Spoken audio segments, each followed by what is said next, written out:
Here I have Samsung Galaxy F14, and today I'm going to show you how to transfer files on this device.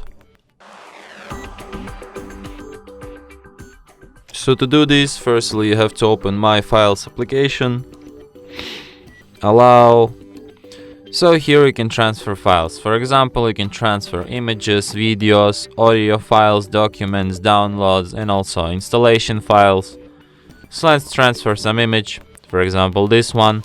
So you hold your finger on it, then from this lower menu select if you want to move it or if you want to copy it. So let's copy.